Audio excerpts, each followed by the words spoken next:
Delighted also to welcome Labour MP Rosie Duffield, who, again, extraordinary treatment from the Labour Party for standing up on these issues and just speaking sense. Rosie, good morning to you and thank you for joining us. Hi, Julia. Hi. Thank you very much indeed for joining us. I must ask you about this, legal requirement for new buildings to have single-sex toilets.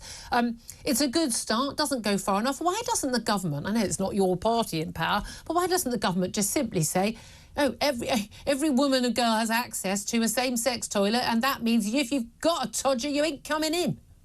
Yeah, I mean, there's been lots of talk about how do we actually police this. We can't really expect staff of leisure centres and cinemas and stuff to sort of check people's bits or check whether they think somebody should be in the right toilet or not. But I think this is a really good start, and they've made an exception for sort of older and much smaller buildings like tiny restaurants and cafes. They just have a loo, and that's kind of usually okay. Most people stick to the kind of safety guidelines around that. Well, no, that's very simple. If there is one loo, if you go in, there's one loo, and you go in and there's a loo and a sink, and you lock the door, and that that's fine. But the point is, when you're in a communal area, you've got men at urinals over there, and women in the cubicle. You don't know unless you come out of the cubicle and there's a man standing there.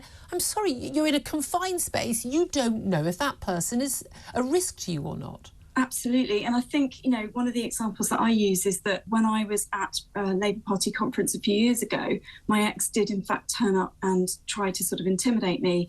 And my colleague Stella Creasy and I were in a restaurant, and the first thing she did was whisk me off to a safe building just inside the secure zone. We went straight to the women's loos. That's where we knew we were safe and we could lock the door, and I could wait for him to go. Except you're not anymore.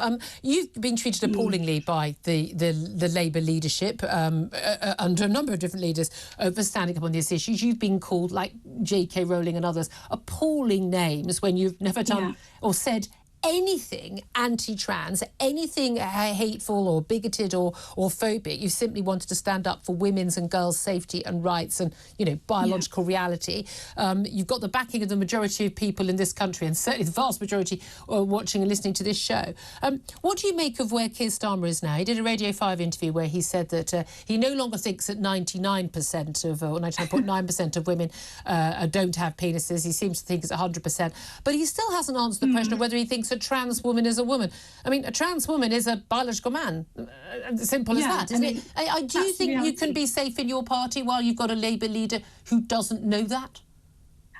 I don't know. I mean, I haven't heard from Keir. People keep asking, have we had a conversation? And this National Policy Forum, I don't know who it is that makes these decisions on policy. I'm just a mere backbencher and I don't really get involved in that. But what MPs know, particularly women who are interested in this issue, is what the public think, because MPs are contacted by the public every single day. We're out and about, we get emails and phone calls. So I do know that the majority of the public that contact me are, quite appalled by what's happened and don't see why we can't make strong statements like, women are women and men are men, and yes, let's respect trans people. But some of the statements that you say, it's literally a question of common sense, isn't it? My view is always a politician who says that a trans woman is a woman is a politician who's either stupid or is lying to me, and on both counts is unfit for public office.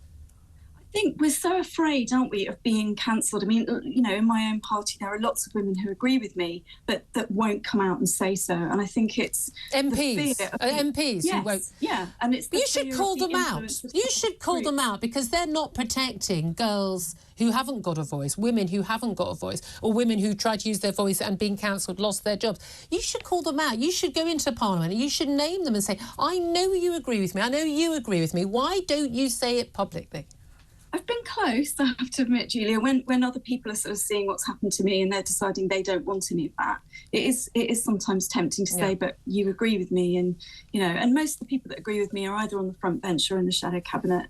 But, they want to keep their jobs, I'm assuming. And, if they're in very safe seats, possibly London seats, they know they have to be quiet about some of those issues. Because they have to pretend to think crazy things to stay in their position.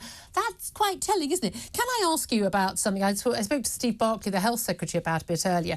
We learned at the weekend that 999 call operators are being asked to use preferred pronouns when answering emergency calls. So when someone says, fire, ambulance, police, they're being asked, can I check what your preferred pronouns are? Here is what he had to say.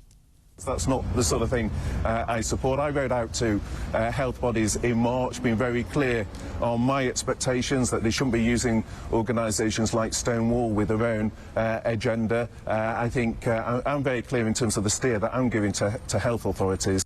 It's a steer to health authorities, and yet we know that 30 NHS trusts are being advised by Stonewall on their gender policy. What do you make of that, Rosie Duffield? I think it's deeply disturbing, the grip that Stonewall and other lobby groups have on our public services, and I don't think they have a place. I don't think any lobby group, whether I agree with them or not, has a place to influence the NHS in that respect. Yeah. We need health service professionals, and yes, it might be a real kindness to use someone's pronouns if they're distressed and they say something about that. But I used to work at an emergency call centre for the police, and we have these targets of ending a call and getting the police out in a certain amount of time, and adding those layers on just seems a bit unnecessary when you're literally responding to an emergency. So, and if you have time to be bothered about whether someone's misgendered you, you're probably not in an emergency.